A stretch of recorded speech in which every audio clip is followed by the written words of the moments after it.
সাগরের নীল জলরাশি, বিলাসবহুল রিসোর্ট, ভিআইপি অতিথিদের আনাগোনা। বাইরে থেকে দেখলে মনে হবে স্বপ্নের এক রাজ্য, কিন্তু এই চাকচিক্যের আড়ালে লুকিয়ে আছে প্রায় 600 কোটি টাকার ভয়ঙ্কর এক আর্থিক কেলেঙ্কারির রহস্য। প্রশ্ন উঠছে, কার ছত্রছায়ায় রাষ্ট্রীয় অর্থ লুটের এই মহোৎসব? অনুসন্ধানে উঠে এসেছে, কক্সবাজারের বিলাসবহুল সি পার্ল বিচ রিসোর্টের নামে আইসিবিকে ফাঁদে ফেলে হাতিয়ে নেওয়া হয়েছে শত শত কোটি টাকা। অভিযোগের কেন্দ্রে রয়েছেন সাবেক মেয়র ও তৎকালীন ক্ষমতাসীন দলের প্রভাবশালী নেতা ইকরামুল হক টিটু। 2017 সালে রাজনৈতিক প্রভাব খাটিয়ে আইসিবিকে 325 কোটি টাকার বন্ডে বিনিয়োগে বাধ্য করা হয় বলে অভিযোগ উঠেছে। চুক্তি অনুযায়ী 10% সুদে 2 বছরের গ্রেস পিরিয়ড সহ কিস্তি পরিশোধের কথা ছিল, কিন্তু অভিযোগ অনুযায়ী সি পার্ল কর্তৃপক্ষ নিয়মিত কিস্তি দেয়নি। ফলে 325 কোটি টাকার মূল বিনিয়োগ সুদে আসলে বেড়ে এখন দাঁড়িয়েছে প্রায় 598 কোটি টাকায়। শুধু কিস্তি ফাঁকি নয়, বন্ডের একাধিক গুরুত্বপূর্ণ শর্তও ভঙ্গ করা হয়েছে বলে জানা গেছে।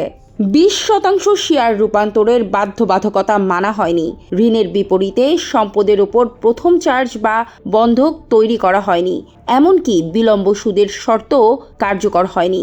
অর্থাৎ রাষ্ট্রীয় বিনিয়োগের নিরাপত্তাই নিশ্চিত করা হয়নি। সবচেয়ে বড় প্রশ্ন, বছর জুড়ে পর্যটকে ভরা এই রিসোর্ট কিস্তি দিচ্ছে না কেন?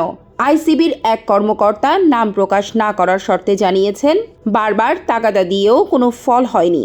রাজনৈতিক প্রভাবে তারা ধরাকে সরাজ্ঞান করছে। এই বিপুল অঙ্কের টাকা আটকে থাকায় এখন অর্থ সংকটে পড়েছে খোদ আইসিবি। সি পার্ল মালিক পক্ষের বিরুদ্ধে এটিই প্রথম অভিযোগ নয়। এর আগে পুঁজিবাজারে তালিকাভুক্ত বেঙ্গল ফাইন সিরামিক্স লিমিটেড এর কারখানা দখলের অভিযোগও উঠেছিল। অভিযোগ রয়েছে, আদালতের নির্দেশনা উপেক্ষা করে স্থানীয় প্রভাব ও সন্ত্রাসী বাহিনী ব্যবহার করে সেই কারখানা দখল করা হয়েছিল। অর্থনৈতিক বিশ্লেষকদের প্রশ্ন, যে প্রতিষ্ঠানের বিরুদ্ধে আগে থেকেই গুরুতর অভিযোগ ছিল, তাদের কেন শত শত কোটি টাকার রাষ্ট্রীয় বিনিয়োগ দেওয়া হলো? রাজনৈতিক প্রভাব কি দেশের আর্থিক খাতকে পুরোপুরি জিম্মি করে ফেলছে? এই কেলেঙ্কারি শুধু একটি কোম্পানির অনিয়ম নয়, এটি রাষ্ট্রীয় অর্থ লুণ্ঠনের সুপরিকল্পিত চিত্র বলে মনে করছেন বিশ্লেষকরা। প্রশ্ন উঠছে, যে টাকায় মানুষের ভবিষ্যৎ গড়ার কথা, সেই টাকায় যদি প্রভাবশালীদের বিলাসিতার ইন্ধন হয়, তবে সাধারণ মানুষের আমানত কতটা নিরাপদ? সিটিজেন ভয়েস, দেশ ও মানুষের সংবাদ।